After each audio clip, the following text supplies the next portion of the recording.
चलो हंसो हंसो, गुस्सा थूक दो चलो।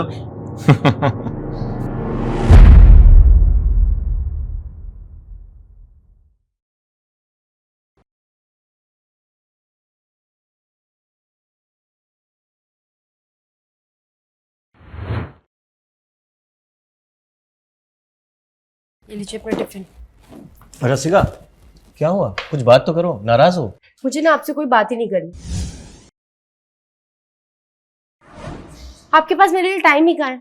बस जब देखो काम काम काम। क्या करूं?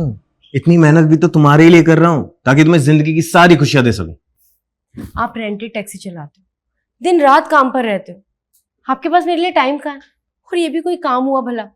हम इतने बड़े घर में रहते हैं और आप टैक्सी चलाते हो।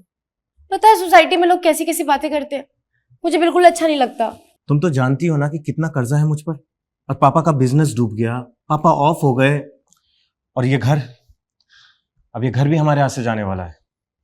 बस एक बार वो कर्जा चुक जाएगा तो फिर मैं दूसरा काम कर लूंगा। हाँ चलो हंसो हंसो, गुस्सा थूक दो चलो।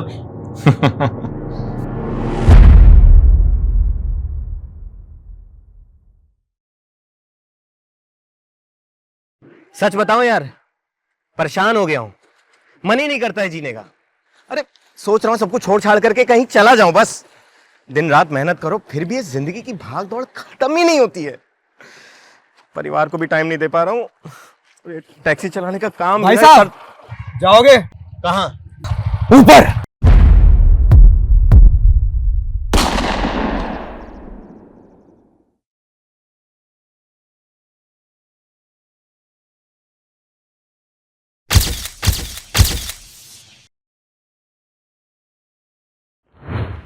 दिन दहाड़े एक टैक्सी ड्राइवर दीपक की गोली मारकर हत्या कर दी गई और बाइक सवार अज्ञात हत्यारे फरार हो गए।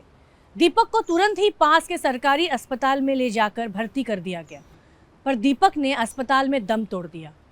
आखिर क्या वजह हो सकती है इस हत्या की? देखिए आप शांत रहिएगा।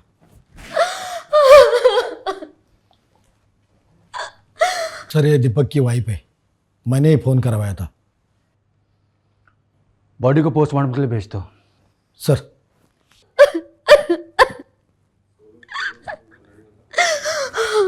देखिए संभालिए खुद को, हमें आपसे पूछताछ करनी होगी, आपको थाने आना होगा।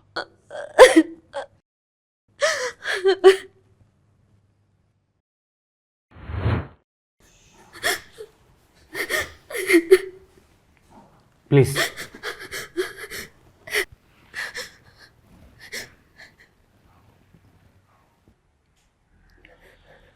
देखिए रसिका जी, हम समझ सकते हैं कि आप किस तकलीफ से गुजर रही हैं, लेकिन प्लीज़ हमें थोड़ा कोऑपरेट कीजिए ताकि हम आपके पति के कातिल तो ढूंढ सकें। सर दीपक तो बहुत साधारण आदमी थे, उन्होंने तो किसी का कुछ भी नहीं बिगाड़ा, तो उन्हें किसने इतनी बेरहमी से मार दिया? सर दीपक जी की किसी से दुश्मनी या झगड़ा?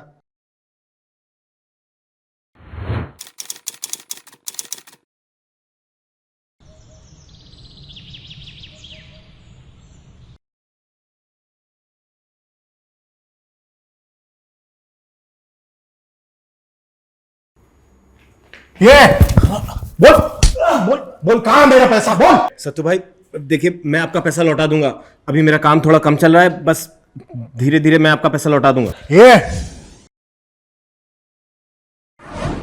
तेरा काम धीरे धीरे चले या तेज? मुझे मेरा पैसा नहीं मिला ना तो क्या कर रहे हो आप? ये चल हट।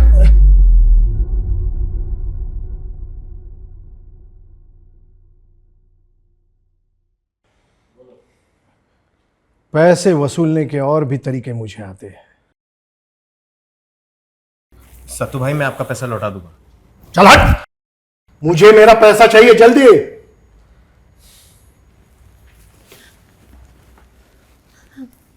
आप एक काम कीजिए, आप मेरे सारे गहने बेच दीजिए, पर इनका कर्जा चुका दीजिए। पागल हो क्या? मैं कमा लूंगा। और तुम मेरी बात ध्यान से सुनो, अगर बाय चांस मुझे कुछ हो जाए ना तो इंश्योरेंस के पैसों से ये कर्जा चुका करके एक अच्छी जिंदगी जी लेना प्लीज। कैसी बातें कर रहे हो आप? तुम जानती नहीं हो, सत्तू भाई बहुत डेंजरस आदमी है। ये सत्तू के बारे में पता लगाओ और लेकर आओ उसे। सर। रिस्का जी आप जा सकती हैं, अगर कुछ ज़रूरत पड़ी तो आपसे कांटेक्ट करेंगे। आप चिंता मत कीजिए, हम आपके पति के कातिल को ढूंढ ही लेंगे।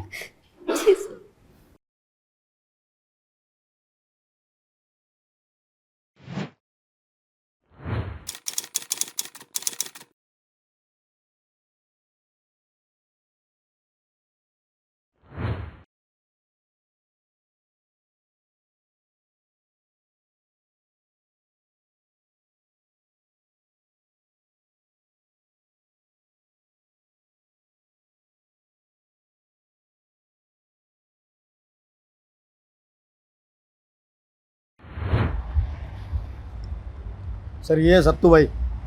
साहब मुझे क्यों उठा लाए हो? मैंने क्या किया? दीपक को जान से मारने के बाद पूछते मैंने क्या किया? सर मैं उसे जान से क्यों मारूंगा? क्योंकि उसने तुझसे पैसा लिया था। हाँ साहब, मैं ब्याज पे पैसा चलाने का धंधा करता हूँ। दीपक ने मेरे से 6 लाख रुपए लिए थे, लेकिन वापस नहीं कर रहा था। तो उसे जान से मार दिया? नहीं साहब, देखिए मैं धंधे वाला आदमी हूँ, पैसा ब्याज पे चलाने का काम है मेरा।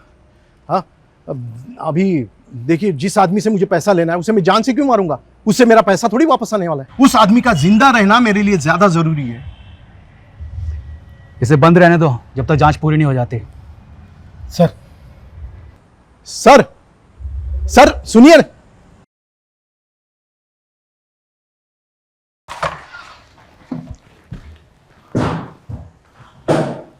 मुझे नहीं लगता कि सत्तू ने दीपक को मारा है। सर दीपक के बॉडी में जो बुलेट मिली है, हमें उस बंदूक सप्लायर को ढूंढना होगा ताकि हमें उसके पास से कुछ पता चले। राइट, पता लगाओ बुलेट किस बंदूक की है और इसका सप्लायर कौन है, और सभी खबरों को एक्टिव कर दो फास्ट। सर।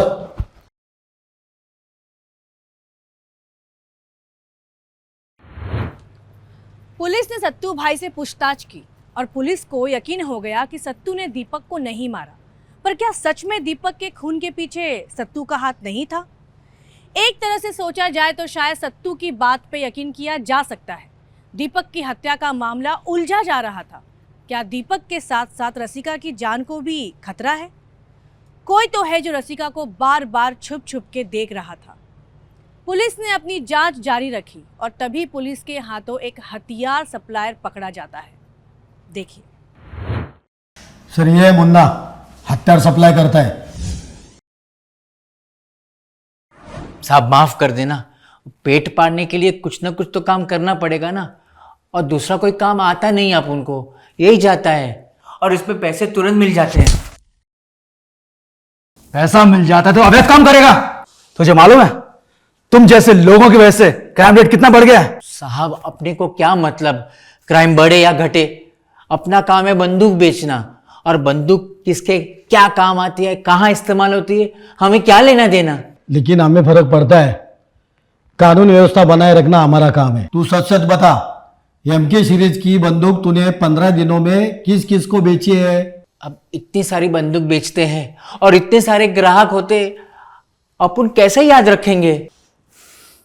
ये ऐसे नहीं मानेगा। इसे इतना तोड़ो कि बंदूक क्या गोली के खोखे का नंबर भी याद आ जाए इसे। सर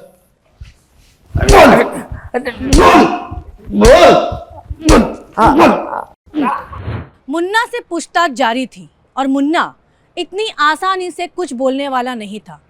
पुलिस डिपार्टमेंट ने अपनी तरफ से पूरा जोर लगा रखा था। ज़्यादातर अवैध कारोबार में जो लोग काम करते हैं उनको कानून से ज़्यादा डर उनके पीछे जुड़े लोगों से लगता है। दूसरी तरफ कोई ठोस सबूत ना होने की वजह से सत्तू भाई को जमानत मिल गई थी। और फिर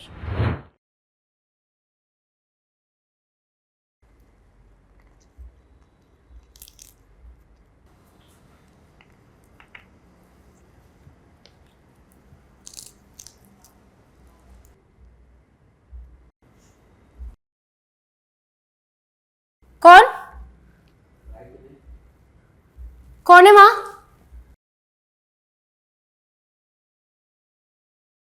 कौन है वहां?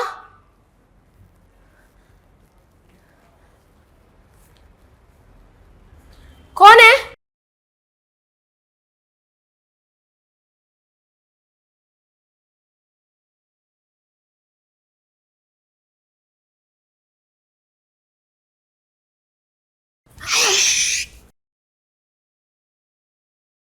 ज्यादा आवाज करने की कोशिश मत करना, वरना जहां तेरा पति गया है ना, वहीं भेज दूंगा तुझे, समझी?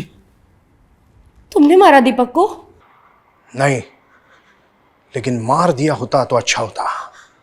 पुलिस मेरे पीछे पड़ी है और मैंने तुम लोगों को पैसे देकर मदद की है। धंधा कहते हो उसे, ब्याज लेते थे तुम, ब्याज खोरो, और मदद कहते हो? ये ज्यादा मत बोलना, नहीं तो तेरी जिंदगी का ब्याज अभी इसी वक्त यहीं खत्म कर दूंगा। हाँ बोल, कब दे रही है मेरा पैसा? वो तो दीपक ने लिया था ना, और दीपक तो अब रहे नहीं, तो कैसा पैसा?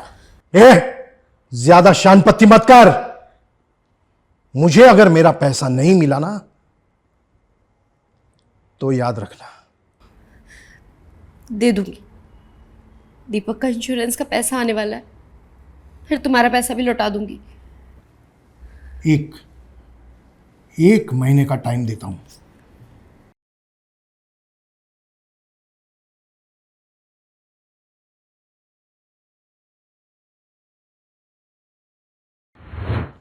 सर,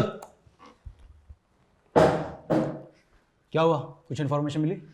सर वो मुन्ना को जब तोड़ा तभी उसने जिस आदमी को एम सीरीज की बंदूक बेची थी उसका स्केच बनवाया। ये स्केचेस सभी थानों में सर्कुलेट करवा दो। सर मुझे नहीं लगता कि ये काम किसी हिस्ट्री शीटर का है। क्यों सर? जिस हिसाब से गोली चलाई गई है, ये किसी नौसिखिए का काम लग रहा है। एमके सीरीज की बंदूक ज़्यादातर लोग इस्तेमाल नहीं करते हैं क्योंकि ये रेयरली यूज़ होती है, क्योंकि सस्ती आती है और पकड़े जाने का खतरा बढ़ जाता है। ऐसा क्यों सर?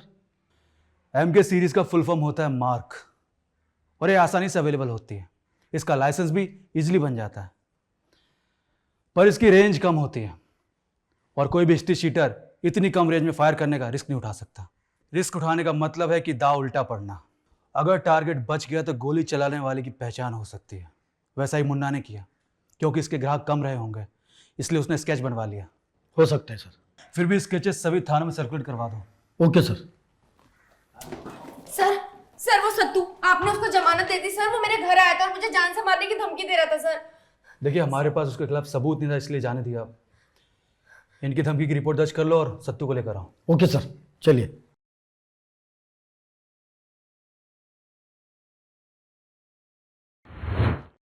एक तरफ दीपक के कातिल की तलाश पुलिस के लिए एक बड़ा मसला बनी हुई थी, और दूसरी तरफ सत्तू का यूं खुलेआम रसिका को धमकाना। पुलिस ने रसिका की कंप्लेंट पे सत्तू को वापस गिरफ्तार किया ताकि रसिका सेफ रह सके, पर आखिर कब तक? सर, आप कभी भी मुझे उठा लेते हो, जाने दो मुझे। तेरे खिलाफ कंप्लेंट है, तूने रसिका को जान से मारने की धमकी दी है। अरे सर, मैं तो उसके पास अपने पैसे मांगने गया था। तो क्या पैसा ऐसा धमका के मांगा जाता है? सर, एक तो इस फैमिली ने मेरा पैसा खाया है और ऊपर से मुझे फंसाए जा रहे हैं। तू बैठ। सर, ये फोटो सब जगह सर्कुलेट कर दिया। सर, ये फोटो? तू जानता है इसे? हाँ, ये तो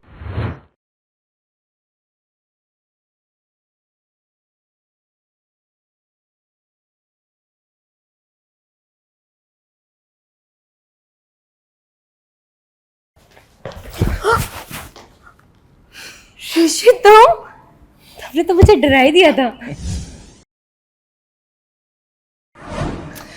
डराने का इरादा तो नहीं था, फिर सोचा थोड़ा डरा ही दूं। और ये दरवाजा ऐसे खुला नहीं छोड़ना चाहिए, वो सत्तू आ गया तो। सत्तू की चिंता तुम मत करो, उसे मैंने अरेस्ट करवा दिया। और पुलिस की बात रही तो वो तो दीपक के कातिल को पकड़ने में बिजी है, और इंश्योरेंस का पैसा भी आता ही होगा। फिर तुम और मैं कहीं दूर चले जाएंगे। दूर तो जाएंगे, पहले थोड़ा पास तो।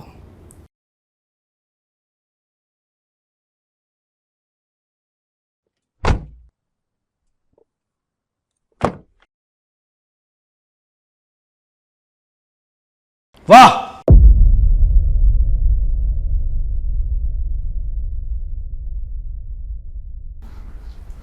बहुत अच्छी प्लानिंग थी, लेकिन पुलिस इतनी बेवकूफ नहीं है जितना आपने सोच के रखा था। हमने आपके घर के बाहर एक कांस्टेबल तैनात करके रखा था निगरानी के लिए, जब सत्तू ने हमें इसकी पहचान के बारे में बताया था। ले चलो दोनों को, चल।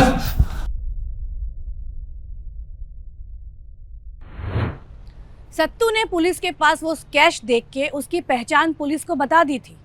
सत्तू उस आदमी को बहुत अच्छे से तो नहीं जानता था, पर सत्तू ने एक दो बार रसिका को छुप छुप के ऋषि से मिलते देखा था। पुलिस को जैसे ही उस शख्स की पहचान हुई, पुलिस तुरंत हरकत में आ गई और ऋषि को पकड़ने के लिए रसिका के घर के बाहर एक कांस्टेबल को सिविल यूनिफॉर्म में तैनात करवा दिया। और कुछ दिनों में ही ऋषि रसिका से मिलने आया और पकड़ा गया। पर आखिर रसिका ने दीपक को क्यों मरवाया? क्या वजह हो सकती है? बोल, दीपक को क्यों मारा? सर, मैं तो दीपक से शादी नहीं करना चाहती थी। मैं तो ऋषि से प्यार करती थी, और घर वालों ने जबरदस्ती मेरी शादी दीपक से करवा दी। हाँ सर, हम दोनों कॉलेज टाइम से ही एक दूसरे से प्यार करते थे। तो दीपक को डाइवोर्स दे देती, इससे शादी कर लेती, मारने की क्या जरूरत थी? सर, एक अच्छी लाइफ के लिए हमें पैसों की ज़रूरत थी, और जब मुझे पता चला कि दीपक के पास बहुत बड़ी लाइफ इंश्योरेंस पॉलिसी है। अगर बाय चांस मुझे कुछ हो जाए ना, तो इंश्योरेंस के पैसों से ये कर्जा चुका करके एक अच्छी ज़िंदगी जी लेना प्लीज़। तो मैंने उसे रास्ते से हटाने का प्लान बनाया, ताकि उस पैसे से हम दोनों एक अच्छी ज़िंदगी जी सके। सर, ये पूरा प्लान रसिका का ही था। और एग्जीक्यूट तूने किया। अब तुम दोनों मिलके जेल के अंदर अच्छी जिंदगी बिताना, वो भी अलग अलग। आजकल लोग जानवर से भी ज्यादा बदतर हुए जा रहे हैं। आखिर कैसे समाज में हम जी रहे हैं, जहां पैसों के लिए बीवी ही अपने पति को मारने का प्लान बनाती है और अपने आशिक के साथ मिलके खुद को ही विधवा बना देती है। ये कहानियां हम आपके सामने इसलिए ला रहे हैं ताकि आप ऐसी गलती ना करें। हमें एक अच्छे समाज की ज़रूरत है, जहां हमारी आने वाली पीढ़ी चैन से जी सके। मैं रानी चैटर्जी आप लोगों से विदा लेती हूँ। फिर मिलेंगे क्राइम चक्र के नए एपिसोड में एक नई कहानी के साथ। तब तक सावधान रहिए, सतर्क रहिए और देखते रहिए क्राइम चक्र। जय हिंद।